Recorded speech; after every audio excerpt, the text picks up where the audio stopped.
Mesdames et messieurs, vous êtes accueillis par Danielle Pourteau, adjointe au maire de Paris chargée des universités, représentant le maire de Paris. Bonsoir, Madame la Présidente, Mesdames et Messieurs les ambassadeurs, Mesdames et Messieurs les représentants des différents ministères, Monsieur le professeur, Mesdames et Messieurs et chers amis, permettez-moi tout d'abord de vous souhaiter la bienvenue dans ces salons de l'Hôtel de Ville. Bertrand Delanoë aurait bien sûr souhaité être des nôtres aujourd'hui, mais son emploi du temps chargé, surtout en ces temps pré-olympiques, l'en a malheureusement empêché. En son nom et au nom de tous les Parisiens, je suis très heureuse de vous accueillir ce soir et de vous témoigner ainsi de notre intérêt pour vos travaux et de notre soutien à cette prestigieuse institution qu'est la conférence Marc Bloch. Je sais que vous êtes ici pour entendre les travaux de Monsieur John Horn, que je salue. Aussi tâcherai-je d'être brève et de ne pas trop décevoir votre impatience légitime. Brièvement donc, je voudrais vous dire que la ville de Paris est heureuse de soutenir une manifestation aussi prestigieuse qui contribue au dynamisme et à l'excellence des échanges universitaires dans notre capitale. En accueillant chaque année à Paris, depuis 1979, des conférenciers de renom, mais aussi des auditeurs venus de différents pays, les conférences Marc Bloch contribuent en effet au rayonnement international de Paris. Je tiens d'ailleurs à saluer les ambassadeurs qui nous rejoignent, Madame Magdalena Tovornik, ambassadrice de Slovénie, Monsieur Lévi Sandri, consul général d'Italie, Monsieur Sadani, attaché culturel de l'ambassade d'Algérie. Leur présence ici ce soir prouve l'importance de l'événement qui nous réunit.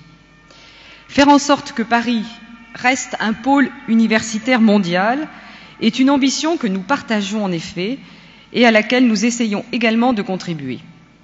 Aussi, ne pouvons-nous que soutenir toutes les initiatives qui, comme celle de ce soir, vont en ce sens. Donner à la communauté universitaire parisienne les moyens de rivaliser avec ses homologues françaises et étrangères, attirer dans nos universités, nos grandes écoles et nos centres de recherche les talents du monde entier, aider les universitaires parisiens à s'ouvrir davantage au monde, tels sont en effet les objectifs que nous poursuivons, à la fois en soutenant des initiatives émanant d'établissements, mais également en tâchant d'améliorer les conditions de travail de l'enseignement supérieur parisien. C'est aussi pour favoriser les échanges internationaux et renforcer le rayonnement de Paris que la municipalité met en place des structures et des modalités d'accueil destinées aux chercheurs comme aux étudiants étrangers, structures encore trop insuffisantes, nous le savons tous, dans notre capitale. Pour toutes ces raisons, je me félicite de votre présence ici ce soir et je tiens à remercier très chaleureusement Daniel Hervieux-Léger ainsi que toute l'équipe de l'EHESS qui ont rendu cet événement possible. Avant de vous passer la parole, cher Daniel, je voudrais ajouter un mot sur le fait que cette conférence ait lieu cette année à l'Hôtel de Ville. Ceux qui ont assisté aux précédentes éditions de la conférence Marc Bloch le savent, c'est traditionnellement à la Sorbonne, dans le prestigieux Grand Amphi, qu'est prononcée cette conférence. Je tiens donc à vous rassurer, ce déménagement à l'Hôtel de Ville de Paris n'est ni un déclassement, ni une tentative d'OPA de la ville de Paris sur un événement prestigieux, ni le signe du déclin de la Sorbonne. Au contraire, mais plus de 100 ans après sa construction, le Grand Amphi était malheureusement dans un état tel qu'il posait des problèmes, notamment de sécurité. La ville de Paris, qui, vous ne le savez peut-être pas, en est propriétaire, a donc décidé d'y engager des travaux importants de modernisation et de mise en sécurité, ainsi d'ailleurs que dans la chapelle et dans la grande bibliothèque de la Sorbonne. Ceux-ci dureront au moins jusqu'en janvier prochain et obligent donc d'ici là, à déménager certaines des activités. Il était donc naturel que nous vous recevions ici ce soir, mais c'est néanmoins un grand honneur et un grand plaisir. Voilà, je voudrais donc vous souhaiter de passer une très agréable soirée. Je donne la parole à Daniel Hervieux-Léger avant que John Horn ne vous parle des soldats français de la Grande Guerre. C'est bien cela, monsieur le professeur. Et vous aurez beaucoup plus de chance que moi, puisque malheureusement, je ne pourrai pas écouter la conférence, et donc je vous prie d'avance de bien vouloir m'en excuser.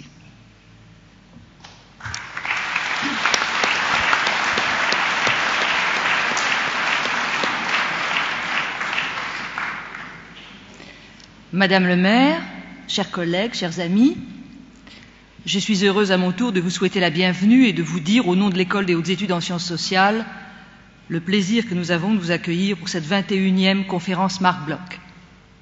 L'événement, en effet, bouleverse cette année nos habitudes. Nous nous réunissons d'ordinaire dans ce grand amphithéâtre de la Sorbonne, rendu indisponible par des travaux de rénovation dont nous nous réjouissons. Et c'est l'Hôtel de Ville de Paris qui nous offre donc aujourd'hui une hospitalité généreuse. Je voudrais dire avant toute chose à Madame Pourteau la gratitude que nous avons d'être accueillis dans ce lieu prestigieux et les remerciements que nous adressons à Bertrand Delanoë, maire de Paris, qu'elle représente parmi nous ce soir. Nous retrouver dans ce lieu où se donne à voir de façon privilégiée l'unité de la République et de la Nation fait particulièrement sens quand il s'agit d'accueillir un des spécialistes les plus reconnus de l'histoire de la guerre de 14, membre du comité directeur de l'historial de la Grande Guerre de Péronne, notre collègue et ami John Horn, qui nous fait l'honneur et l'amitié de s'adresser à nous ce soir. Il me revient, cher John, de vous présenter à tous ceux qui se sont réunis pour vous entendre, mais surtout de vous dire, en leur nom et au mien, nos remerciements pour avoir accepté si spontanément notre invitation. Vous nous venez d'Irlande, où vous êtes professeur d'histoire européenne contemporaine à Trinity College à Dublin, mais vous avez été élevé en Australie et en Grande-Bretagne. Après vos études à l'université d'Oxford et votre doctorat en histoire contemporaine à l'université de Sussex, vous avez obtenu votre premier poste à Trinity College en 1977, où vous êtes resté jusqu'à ce jour.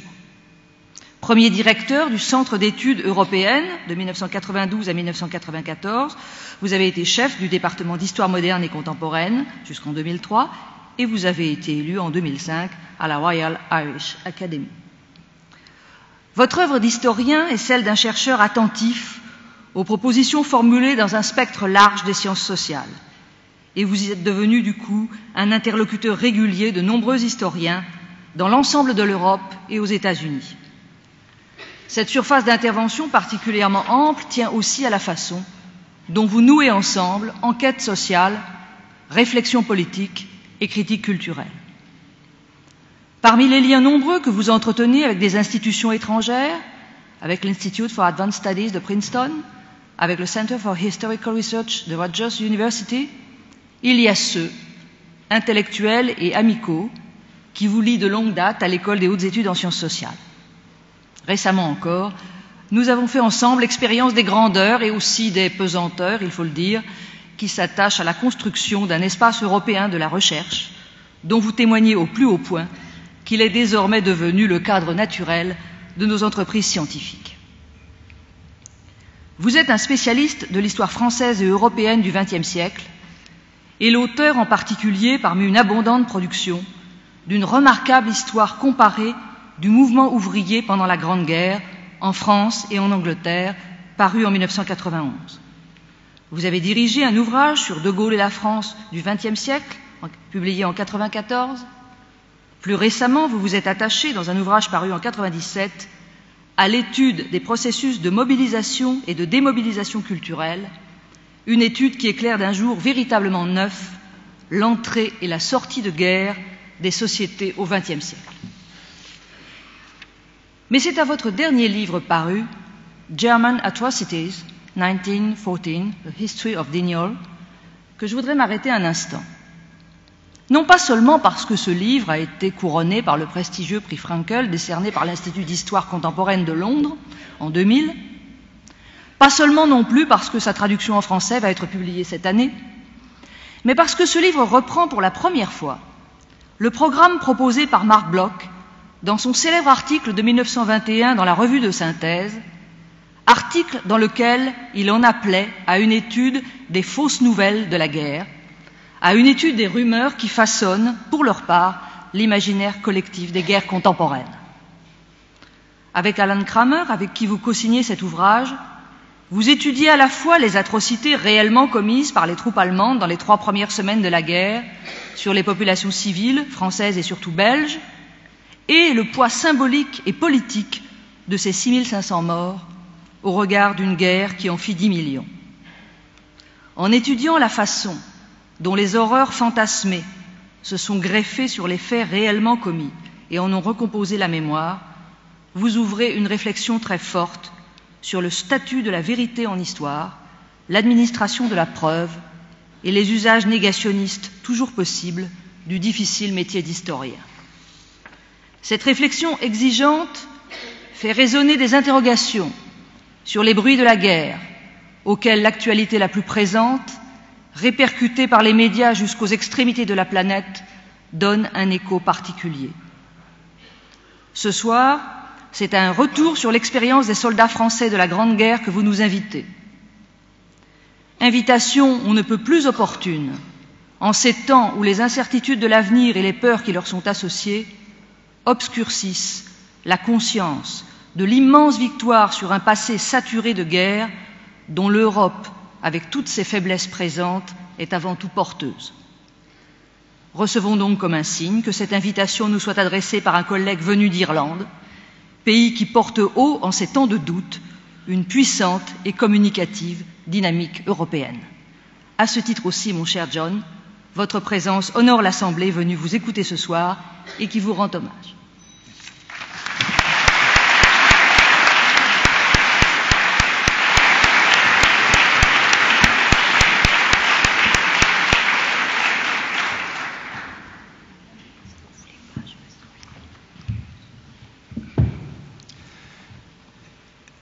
Madame le maire, Madame la présidente, chers collègues, chers amis, je vous remercie de votre accueil et de cette présentation. Conscient des rapports entre l'École des hautes études en sciences sociales et Trinity College Dublin, rapports qui remontent à plus de 30 ans, conscient aussi des liens que j'ai noués avec l'école à titre personnel, je suis très sensible à l'honneur que vous me faites en m'invitant à prononcer cette conférence Marc Bloch. Les soldats de la Grande Guerre, parmi lesquels se comptait Marc Bloch, restent un grand sujet de notre histoire contemporaine européenne. En France, comme dans certains autres pays, notamment la Grande-Bretagne, le public leur prête un intérêt toujours grandissant. Ces visages, parfois étonnamment jeunes, que nous scrutons dans de vieilles photos, nous paraissent à la fois tout proches. Les derniers vétérans sont à peine sortis des rangs des vivants, et très lointains, comme si leur expérience était aussi difficile à reconstituer que celle des soldats de la guerre de 30 ans. Nous déchiffrons ces correspondances et ces carnets, et nous nous demandons comment ils ont ressenti cela, au nom de quoi ils ont tenu ou n'ont pas tenu, et ce qu'ils en ont retenu.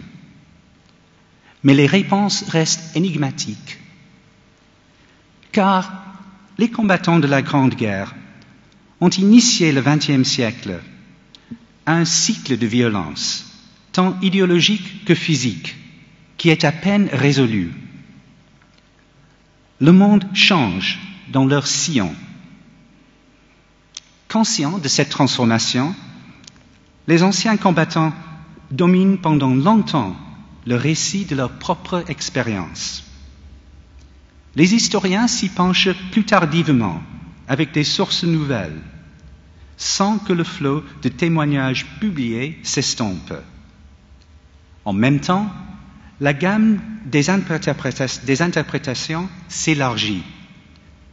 plus on s'approche d'une étude quasi psychologique, plus les interprétations diffèrent, se confrontent. Victimes d'une contrainte étatique et judiciaire ou participants dans une violence consentie à l'égard de l'ennemi. Motivés par une loyauté de groupe envers les camarades ou mobilisés par un sentiment d'appartenance nationale.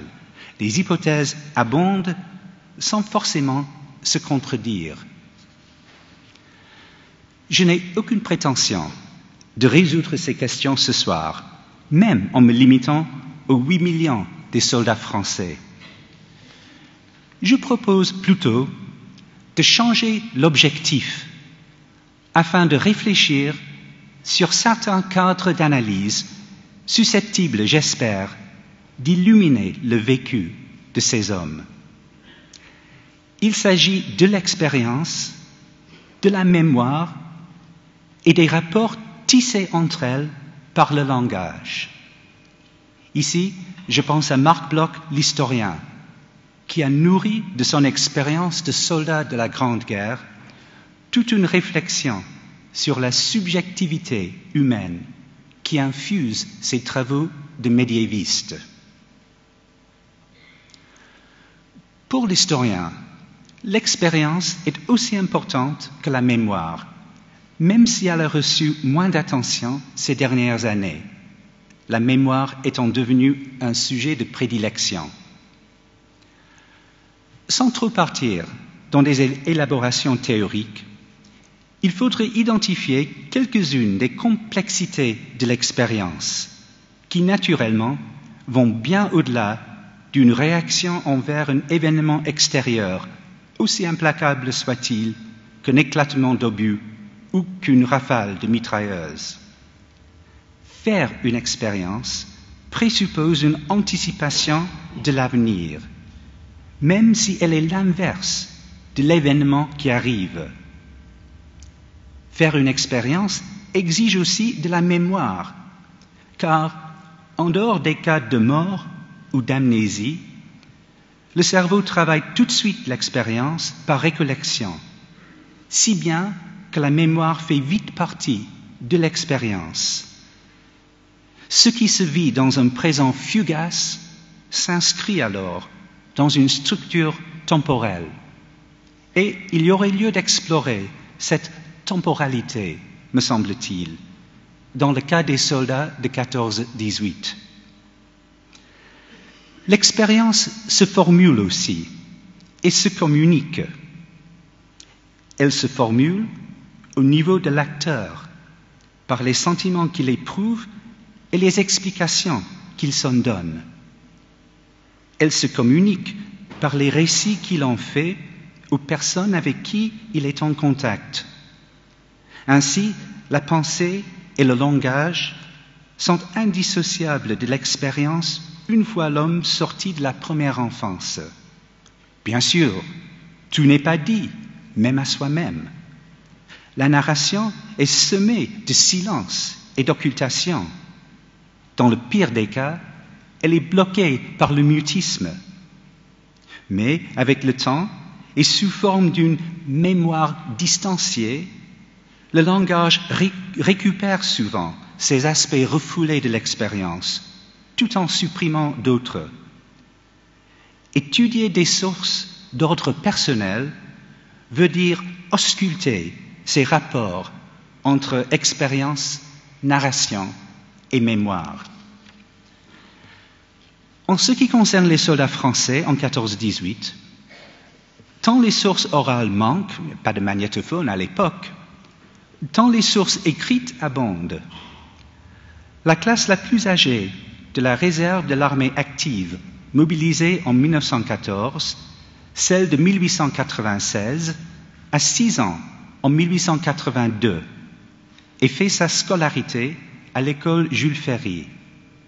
Cette armée écrit sans cesse des officiers les plus cultivés aux soldats, paysans et ouvriers qui s'expriment comme jamais auparavant. Il est vrai que les carnets et lettres qui sont édités pendant et suivant la guerre viennent plutôt de combattants issus des classes moyennes et des élites. Mais en dehors du fait que les documents de ce type retrouvés et publiés plus récemment font une place importante aux simples soldats, l'armée sondait dans le courrier de la troupe, surtout à partir de 1916, afin de veiller sur le moral. Les rapports du contrôle postal, avec leurs extraits de lettres, offrent un énorme recueil de brins d'expérience narrés par les soldats à l'intention de leurs proches. Enfin, l'expérience s'inscrit aussi dans le cadre social et institutionnel dans lequel elle se déroule. Elle est donc affaire de valeurs collectives, de rôles sociaux et de fonctions institutionnelles. En retenant ces distinctions, je voudrais évoquer 3 cadres de cette expérience. D'abord, la temporalité des soldats et surtout la tension entre la guerre future imaginée et celle rencontrée dans le présent. Ensuite, le rôle du langage et en particulier de la narration comme intermédiaire entre l'avenir et le présent, entre l'imaginaire et le réel. Enfin, et de façon plus sommaire, la mémoire distanciée qui se construit après la guerre. D'abord, le rapport entre la guerre imaginée et celle vécue. Dans quel état d'esprit et avec quelle anticipation les soldats sont-ils partis en août 14 et pendant les mois suivants?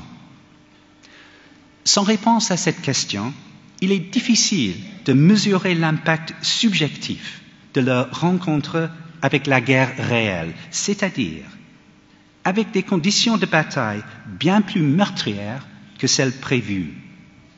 Car l'application de la technologie industrielle au combat, mitrailleuses, artillerie à eau explosif, avait créé une forme de guerre non seulement impersonnelle, dans laquelle on voyait rarement l'ennemi, mais aussi très mortelle. Par surcroît, elle favorisait la défensive une fois la guerre de mouvement terminée. Restaurer la puissance de l'offensive contre ces lignes de forteresses étendues que furent les tranchées se révéla bien difficile. Même en 1918, les avantages conférés sur l'offensive par les chars, les avions et une artillerie d'assaut n'expliquent qu'en partie la victoire alliée, qui fut due surtout aux effets cumulés d'une guerre d'usure. Mais en 1914, tout cela était dans l'avenir. Or, nous savons maintenant que les soldats ne partaient pas allègrement, dans un esprit de nationalisme revanchard, tel que le mythe l'a longtemps présenté, mais plutôt décidés à défendre la patrie contre ce que l'on voyait comme une agression injustifiée de la part de l'Allemagne. Les hommes, pour la plupart, n'étaient pas gais, remarqua Marc Bloch avant de rejoindre son régiment au début d'août 1914. Ils étaient résolus, ce qui vaut mieux. Cependant, autour du départ, s'esquisse cette culture de guerre de 1914 qui présente le conflit sous forme manichéenne, comme une lutte à l'outrance entre valeurs nationales opposées et pour la survie de la patrie. Par culture de guerre, j'entends certes les représentations du conflit et les valeurs que ces représentations affichaient, telles qu'elles étaient relayées par la presse, la politique ou l'Église, mais aussi telles qu'elles étaient appréhendées et exprimées par les soldats et les civils eux-mêmes. Dans le cas français, cette culture de guerre fut rendue très concrète en l'automne de 1914 par l'invasion et les brutalités visitées sur les civils belges et français, les atrocités allemandes. Les soldats était bien conscient de ces réalités. Il croisait des centaines de milliers de réfugiés et en refoulant les Allemands de la Marne, il retrouvait des civils brutalisés et des villages incendiés. Cette expérience de l'automne 1914 est couronnée du choc de la rencontre avec les armées allemandes. Une rencontre qui, avant la fin de l'année, résulte en 435 000 soldats français morts et prisonniers. 435 000, 26% des pertes de toute la guerre. Mais au lieu de décrocher la victoire décisive, cette rencontre s'enlise dans la guerre des tranchées. D'où une grille de référence dans le temps et dans l'espace qui définit les horizons existentiels du soldat français pour le reste du conflit. La patrie violée a été défendue et chaque nouvelle attaque de l'ennemi ainsi contrée représente une victoire partielle. Mais la victoire définitive se mesure par l'expulsion des Allemands des territoires occupés qui recoupent 10 départements avec des villes telles que Lille, Cambrai et Saint-Quentin. Il s'agit d'une guerre de libération nationale, dont seul l'acte final pourrait libérer les soldats eux-mêmes. Cette temporalité se conjugue de la manière suivante. Le sursaut national de 1914 est le passé sur lequel l'effort de guerre est bâti et dont la mémoire s'installe à l'intérieur du conflit. 2 ans plus tard, Maurice Genevoix rappelle ses émotions de jeune lieutenant et celles des soldats en lisant l'ordre célèbre du général Joffre à la veille de la bataille de la Marne. Le moment n'est plus de regarder en arrière, attaquer, refouler l'ennemi. C'est cela.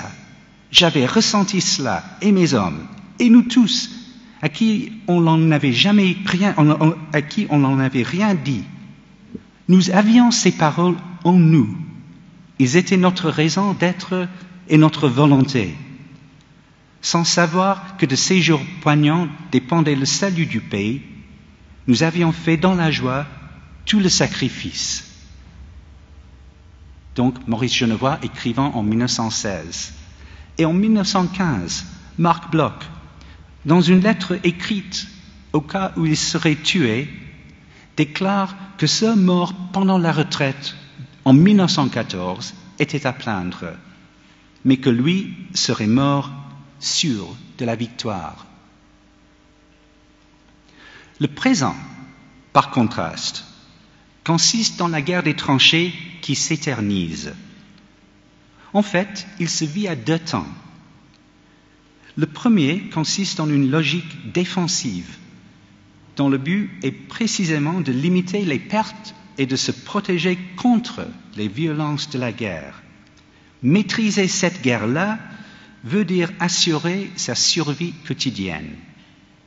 Parti d'une impréparation totale et muni de matériel parfaitement insuffisant, les soldats français font l'apprentissage de ce que l'on pourrait appeler la vie ordinaire des tranchées. Il ne faudrait pas nier la dureté des conditions climatiques et sanitaires, ni minimiser la mort qui les guette en permanence. Mais les hommes s'installent, tant bien que mal, dans une vie qui se reproduit avec une mesure de régularité. Et ils en tirent même un certain orgueil.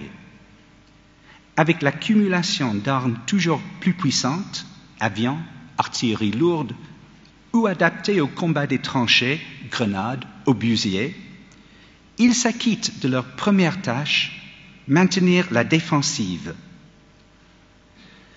L'impression que nous sommes chaque jour mieux armés, par conséquent chaque jour plus forts, est partagée par tous, résume le contrôle postal de la 3e armée dans l'Argonne en avril 1916. La vue des pièces dont notre armée dispose, des munitions accumulées, consolide cette impression. ainsi que l'activité que notre artillerie continue à déployer jour et nuit sur le front. Pourtant, à côté de cette logique défensive, s'impose un deuxième temps, celui de l'offensive, qui oblige à une intensification de la violence afin d'user l'ennemi et éventuellement de briser son front. Et parce que l'armée allemande reste sur la défensive à l'ouest en 1915, ce sont surtout les armées françaises qui attaquent, l'armée britannique ne venant que progressivement en force sur la scène, et chez qui, par conséquent, la guerre imaginée se heurte le plus brutalement à la défensive. Incapable de reconnaître cette réalité nouvelle, le haut commandement continue à jeter ses troupes dans des attaques partielles avant de lancer 2 offensives générales, en Artois en mai et en Champagne et en Artois en septembre. Les gains furent minimes, les pertes écrasantes. Au moins 433 000 morts et prisonniers pour toute l'année, ou encore 26% du total de la guerre, c'est-à-dire des pertes plus élevées que celles de 1916, l'année de Verdun et la Somme. Pour les Français, 1915 est l'année du grand paroxysme dans la manière de faire la guerre.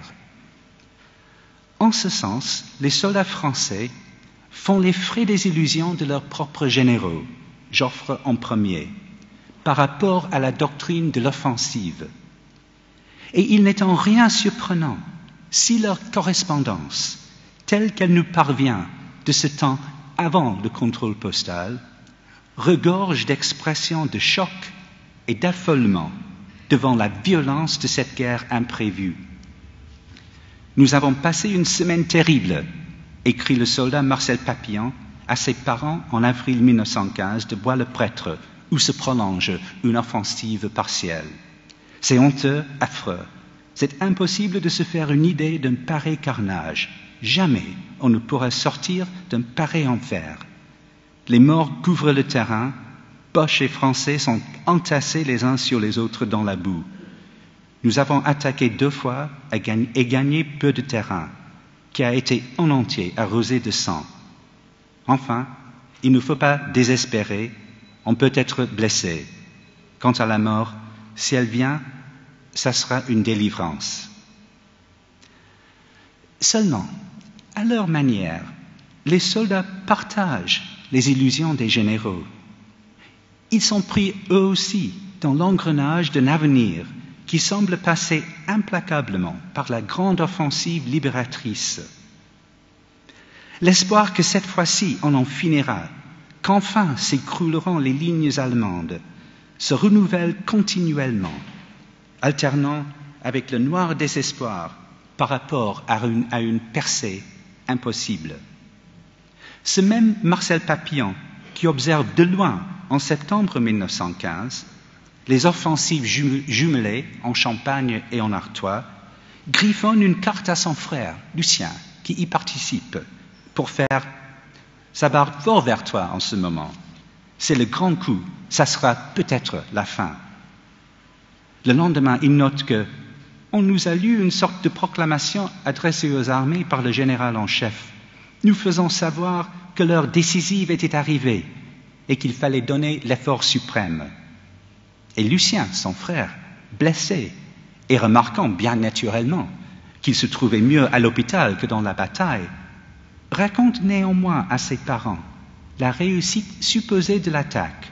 « Je te promets, quand tout cela crachait, que les Boches prenaient quelque chose pour le rhume. Mon sac est resté dans les tranchées Boches qui sont à nous maintenant. » Cette grille expérientielle dans le temps et dans l'espace explique certains traits du vécu des soldats français en 1916. Selon les archives du contrôle postal, le moral des troupes qui font face à l'offensive massive de l'armée allemande à Verdun se montre assez résilient, malgré des conditions de bataille parfois pires que celles de 1915. Car même si la distinction tactique entre l'offensive et la défensive disparaît dans une campagne conçue du côté allemand en forme d'une lutte d'usure, les soldats français ont vite compris que pour eux, il s'agissait d'une bataille défensive. Bien sûr, ils souhaitent la rencontre décisive. Un rapport de mars 1916, au début de la bataille, signale le désir répandu pour un effort qui pourrait terminer la guerre. Déjà, le mot d'ordre « tenir est changé », écrit un soldat. Maintenant, c'est « agir ». Mais tenir suffit pour remporter une victoire défensive qui empêcherait un renouvellement de l'invasion allemande ou la défaite par l'usure. Ainsi se dégage des rapports du contrôle postal la fierté d'avoir résisté dans ce qui est déjà représenté comme une épopée nationale. Quant à Verdun, écrit un soldat, ils ne l'auront plus maintenant. Et un autre de dire, je sors de la fournaise et ce n'est pas rigolo, mais ils ont beau faire ces vaches de Boche, ils ne prendront pas Verdun où on se fera plutôt tuer jusqu'au dernier. Reste pourtant la question de l'offensive qui seule peut apporter la libération définitive et dont l'espoir se reporte pendant l'été de 1916 sur l'attaque anglo-française sur la Somme et sur une guerre de coalition menée sur les fronts russes et italiens. Vous avez appris le succès des Anglais, des Italiens, ça vous donne du courage, écrit-on de Verdun en juillet. Et je vois bien que 1916, c'est la fin. Quand ces offensives dégénèrent à leur tour en une logique d'usure, avant de se fondre dans les pluies de l'automne, les soldats français se retrouvent devant cet avenir qui refuse de se muer en victoire totale. La Grande Guerre eut ce fond de messianisme qui vient du choc entre l'investissement des populations dans le conflit et l'impossibilité de remporter une victoire par la guerre telle qu'elle avait été imaginée. Comme tout messianisme, il se joue au temps futur, un futur qui se voit investi de toutes les angoisses et de tous les espoirs. En ce sens, il est parfaitement logique que Henri Barbusse, socialiste et soldat volontaire, qui a fait l'expérience de la deuxième offensive de l'Artois en septembre 1915, publie avec le succès que l'on sait son roman à témoin Le Feu en décembre 1916, quand la bataille de la Somme a touché à sa fin. Son sujet n'est rien d'autre que la suspension d'un groupe de soldats entre le présent qu'ils habitent en essayant de survivre et un avenir illisible, mais que Barbusse dépeint dans son dernier chapitre, L'Aube, aux lueurs d'une apocalypse rédemptrice. Les ventes du livre, le prix Goncourt et les réactions des lecteurs, soldats comme civils, montrent qu'il avait saisi un aspect central de l'expérience de la guerre. Comment vit-on à l'intérieur de cet univers temporel? Dans des situations variées, certes, et selon les cadres sociaux et institutionnels auxquels j'ai fait référence et qui ont fait l'objet de nombreuses études. Situations variées, un bon secteur par rapport à un secteur où ça barde. La vie ordinaire des tranchées contre les grandes batailles. Des armes différentes, des artilleurs en particulier ayant une certaine distance par rapport au sort des fantassins.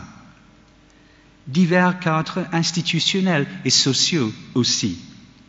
Une justice militaire qui varie dans ses exactions, étant plus sévère et surtout plus arbitraire en 1914-15, quand le haut commandement se heurte à une forme de guerre qu'il ne comprend pas.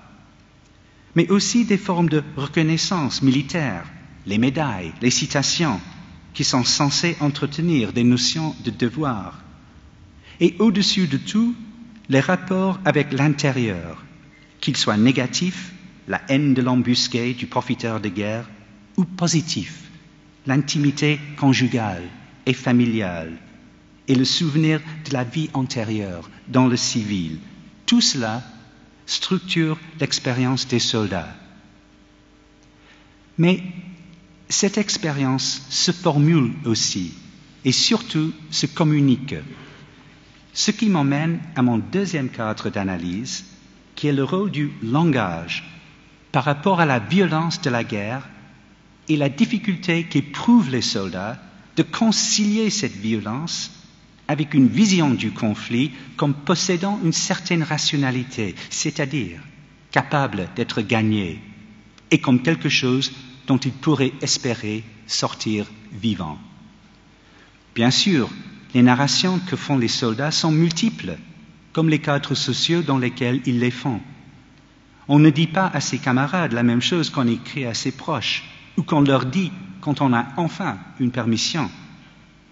Pourtant, rien ne laisse supposer que certaines de ces formes de narration soient plus vraies que les autres.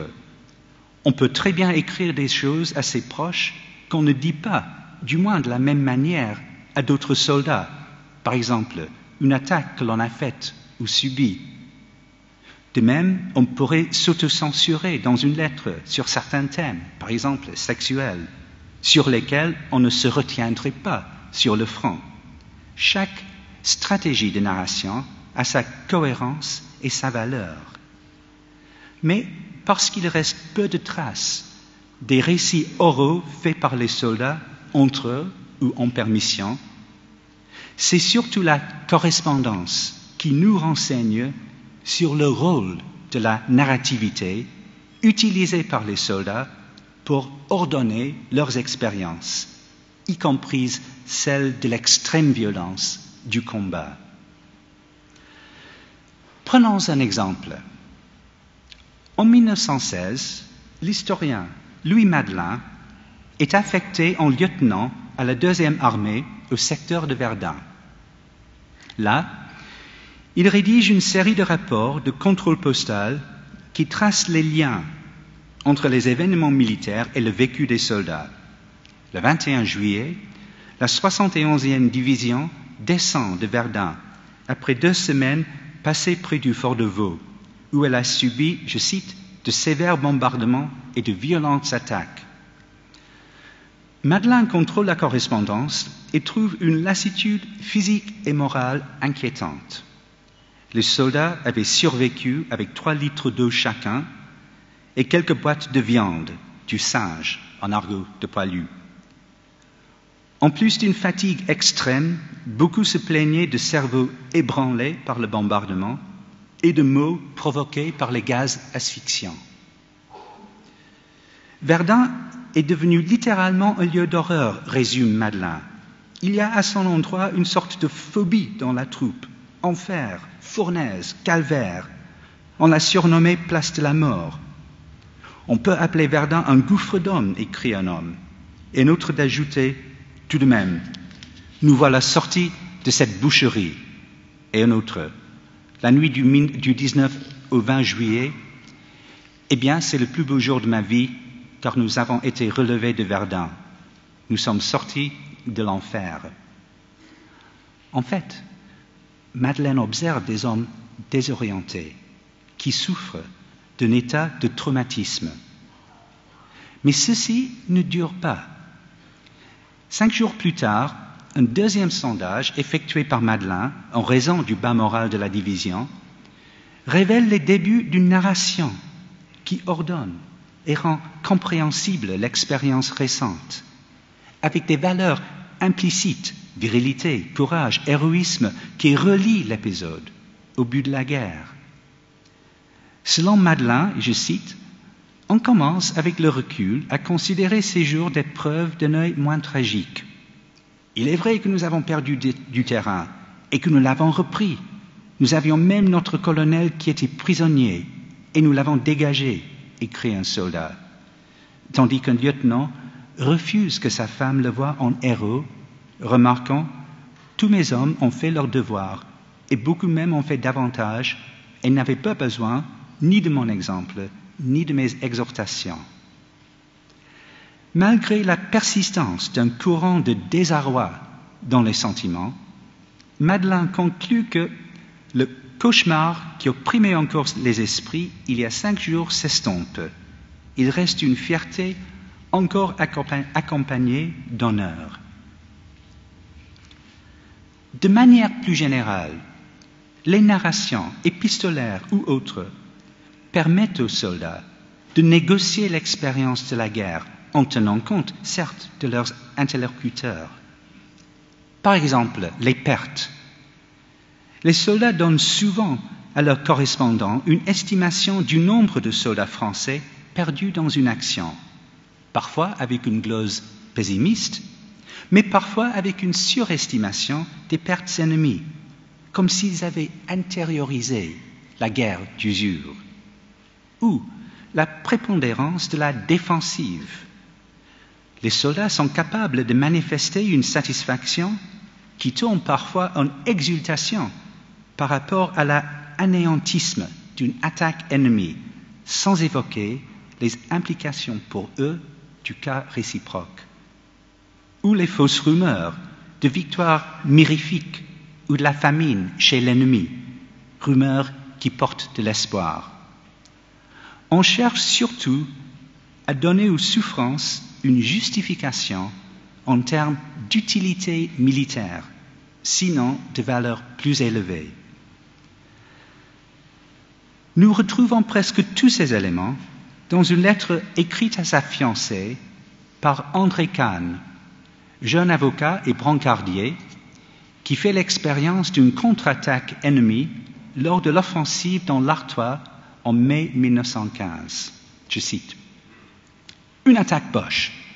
Ils ont été bien reçus. Leurs cadavres sont amoncelés devant nos lignes. Ils avançaient en colonne par 4.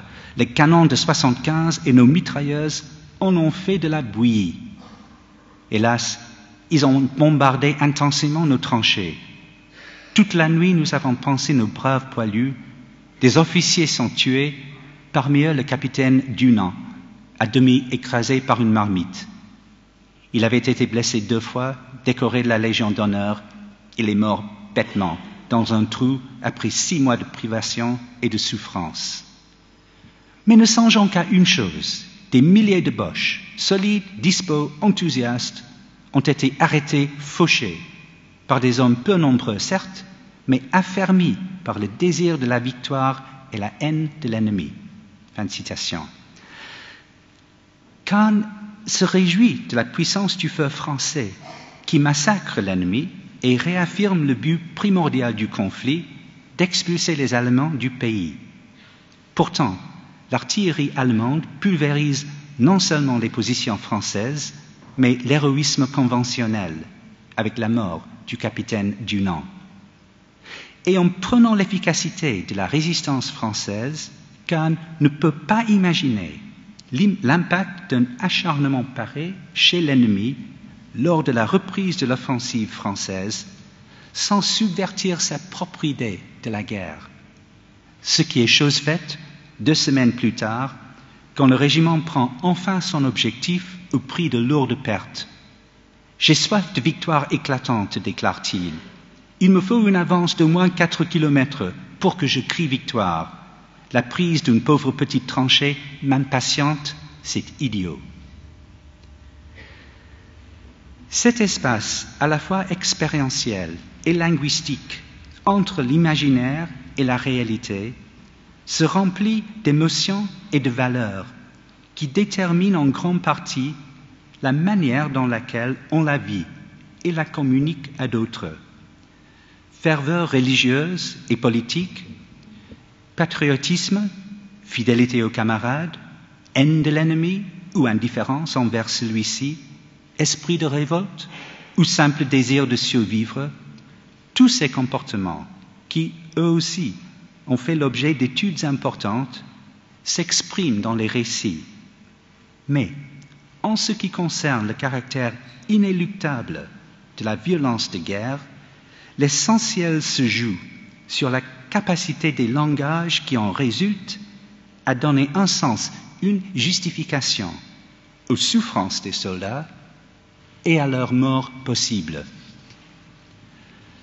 Nous avons vu que la culture de guerre qui naît pendant l'été de 1914 et qui en France prend un sens très concret avec l'invasion, exerce une forte influence sur les soldats qui regardent le conflit comme une guerre de libération nationale. L'évolution de cette culture de guerre devient autrement complexe quand les soldats font l'expérience de la bataille industrialisée et elle tourne autour de la notion du sacrifice. Le sacrifice devient la valeur régulatrice du rapport entre les soldats et la nation en guerre. Une version héroïque, littéraire même, du sacrifice s'exprime dans les dizaines de volumes de correspondances de soldats, presque tous écrits par de jeunes officiers, bourgeois ou aristocrates, tués à la guerre, volumes qui sont publiés pendant le conflit.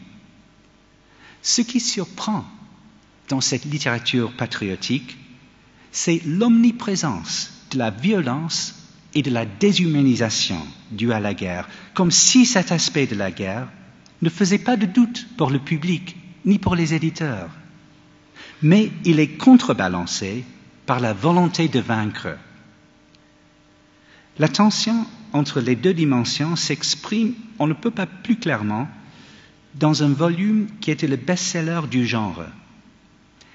Il s'agit des lettres écrites à sa mère par un jeune peintre, Eugène Emmanuel Lemercier, qui est tué en 1915. Il y a eu 23 réimpressions du livre à partir de 1916 et une traduction en anglais. Dans cet extrait, Lemercier raconte une attaque. Nos pertes sont effroyables, celles de l'ennemi pire encore. Tu ne peux savoir, ma mère aimée, ce que l'homme peut faire contre l'homme. Voici 5 jours que mes souliers sont gras de cervelle humaine, que j'écrase des thorax, que je rencontre des entrailles. Les hommes mangent le peu qu'ils ont à côté à des cadavres. Le régiment a été héroïque, nous n'avons plus d'officiers. Tous sont morts en braves. Enfin, après 5 jours d'horreur qui nous ont coûté 1200 victimes, nous avons été retirés de ce lieu d'abomination. Cette tension entre l'horreur et l'héroïsme, entre la violence de la bataille et la volonté de vaincre, est résolue dans la dernière lettre que Lemercier écrit à la veille de sa mort, où il anticipe et accepte sa propre disparition. Chère mère aimée, nous voici sur l'extrême position d'attente. Je t'envoie tout mon amour. Quoi qu'il arrive, la vie aura eu de la beauté. Sur des registres moins héroïques, le sacrifice trouve une place centrale dans le langage des soldats. Nous avons entendu celui qui propose de défendre Verdun jusqu'au dernier homme.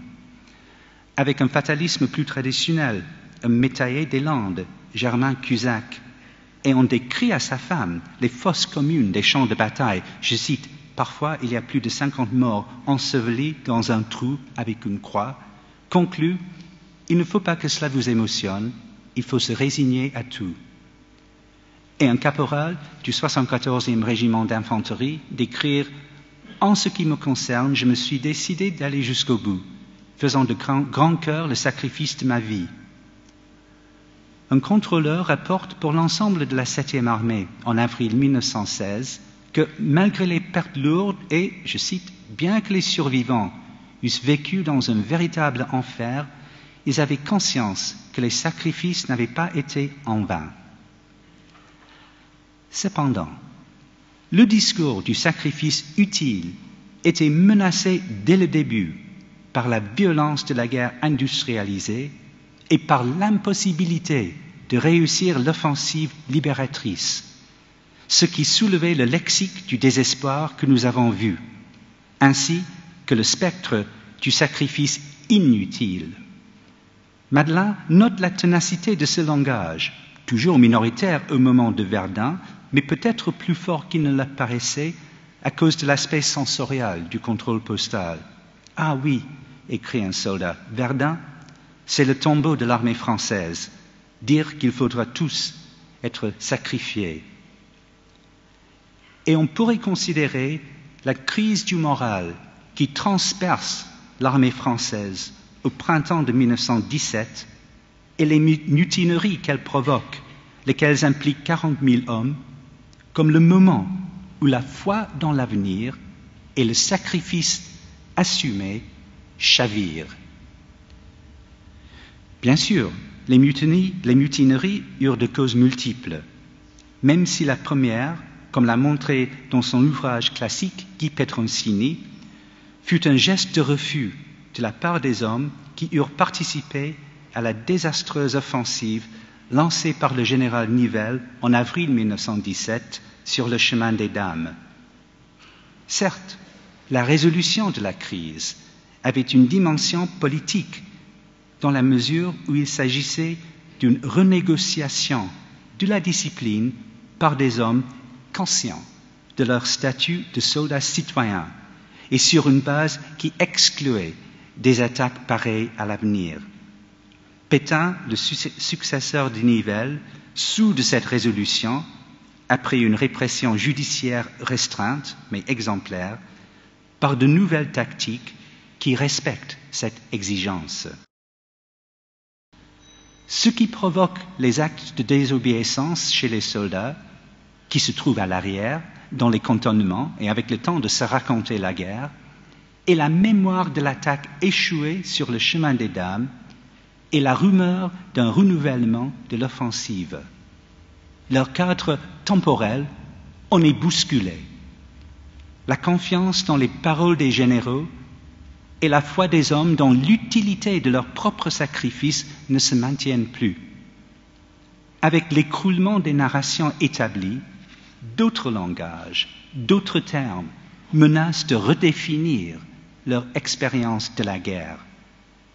Les accusations du pacifisme du côté du haut commandement et les paroles révolutionnaires ou antimilitaristes chez les révoltés sont les symptômes du désarroi plutôt que des programmes arrêtés. Mais la culture de guerre, telle qu'elle avait fonctionné auprès des soldats, se trouvait profondément compromise. C'est un point qu'il faudrait souligner. Non seulement les cultures de guerre s'élaboraient au pluriel et en termes du vécu des soldats, autant qu'en termes de représentation symbolique de la guerre dans la presse et ailleurs, mais les mutineries dans l'armée et la crise du moral chez la population civile à laquelle elles furent étroitement liées marquent les limites de l'investissement dans la guerre. Du coup, on constate un renversement de l'équilibre entre langage officiel et narration des soldats. Lors de l'offensive Nivelle, la presse devient progressivement muette, les bonnes nouvelles manquant, les mauvaises nouvelles étant censurées. Les soldats, par contre, continuent à narrer leurs expériences de la bataille sur un ton de désespoir qui tourne par la suite à la contestation. Les valeurs sur lesquelles reposait la notion du sacrifice utile, telles que la justice, l'égalité devant le risque de la mort, la solidarité du pays avec ses soldats, sont remises en question. Et à un sentiment de sacrifice inutile et donc de victimisation répond une volonté de reprise en main de leur propre sort par les soldats, volonté qui touche de près ou de loin une partie importante de l'armée. Fin juin 1917, le contrôle postal conclut que, et je cite, « La mentalité des poilus devient celle d'une corporation. Ils se préoccupent des lois qui régissent le recrutement, de la paix, de l'organisation du commandement, des garanties que leur accorde l'État. Les soldats se persuadent de plus qu'il leur appartient à eux-mêmes, collectivement, de régler leur sort et au besoin d'imposer leur volonté au front, comme les ouvriers l'imposent à l'intérieur par la grève. » Fin de citation. Mais j'ai dit bien que la crise marque les limites et non pas la fin de l'investissement par les soldats dans la guerre. La résolution de la crise passe par une adaptation à l'offensive qui équivaut à l'apprentissage dans la défensive dont l'armée française eut fait preuve en 1915. Une spécialisation de fonctions, une guerre de matériel et la mise en œuvre du commandement interallié améliorent petit à petit la conduite de l'offensive. Les combats quasi continuels de 1918 résultent en 17% du total de morts et de prisonniers français pour la guerre, bien moins que les pertes de 1914, 1915 ou 1916. Les autorités essaient de remobiliser les soldats comme les civils par un effort de propagande accru. À cela, avec la grande offensive allemande du printemps de 1918, s'ajoute la menace d'une invasion renouvelée. Tant bien que mal, le moral des soldats se refait avant que la victoire, à partir de l'été 1918, ne devienne tangible.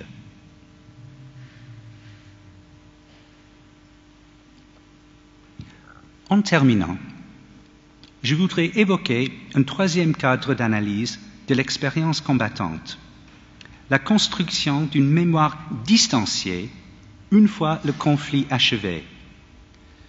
Or, il semble clair que le rapport entre expérience et mémoire change dès que l'expérience en question et la temporalité dans laquelle elle se vit est close.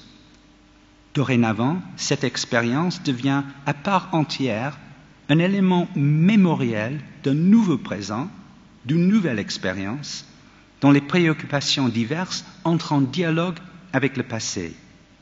Bien sûr, ce rapport entre le présent et le passé devenu souvenir peut se vivre sous le signe de la continuité, d'une évolution à peine perceptible, comme c'est le cas dans la vie de tous les jours.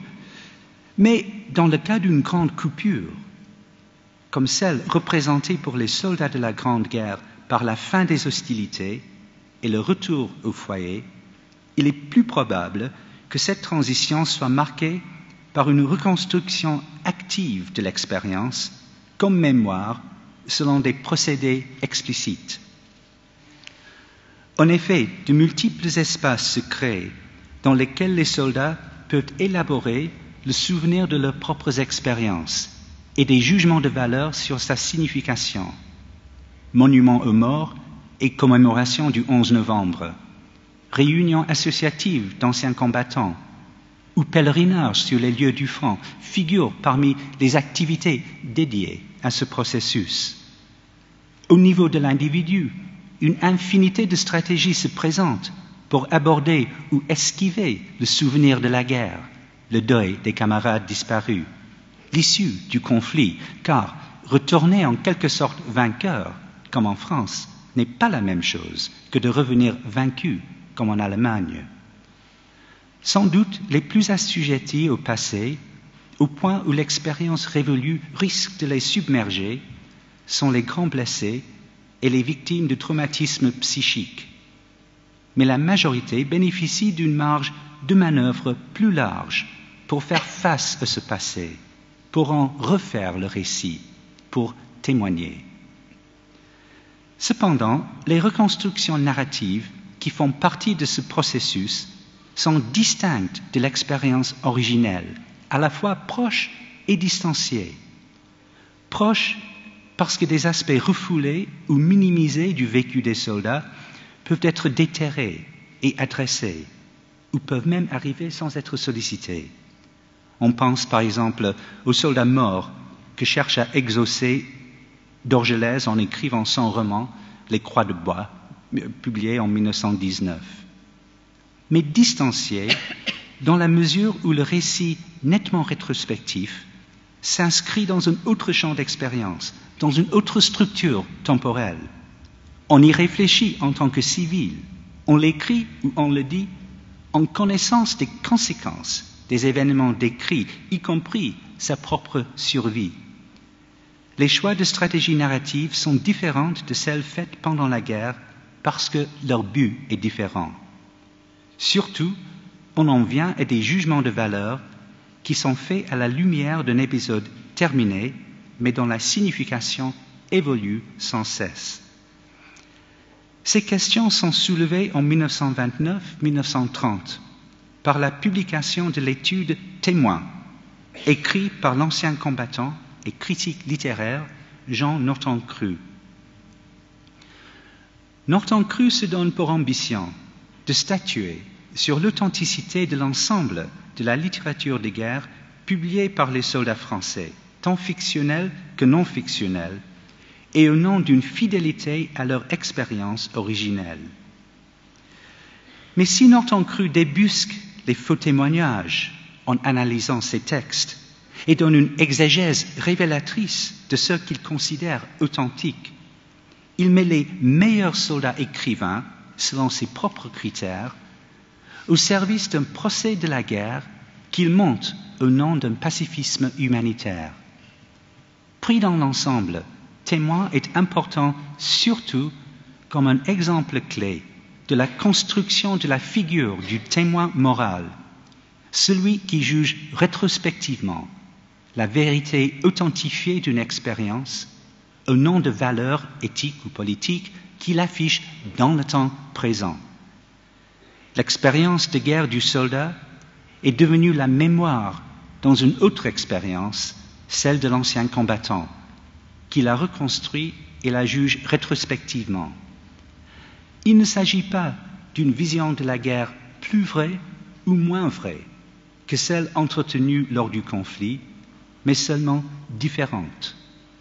On se rappelle les conditions matérielles, les horreurs, les camarades, peut-être même des choses qui avaient été indicibles à l'époque. Mais est-ce que l'on en refoule d'autres, par exemple le fait d'avoir tué? Et se rappelle-t-on des sentiments, des passions avec lesquels on a vécu le conflit? Il n'y a pas de réponse simple. Les narrations rétrospectives qui structurent la mémoire de la guerre chez les vétérans s'élaborent de mille façons pendant l'entre-deux-guerres et depuis.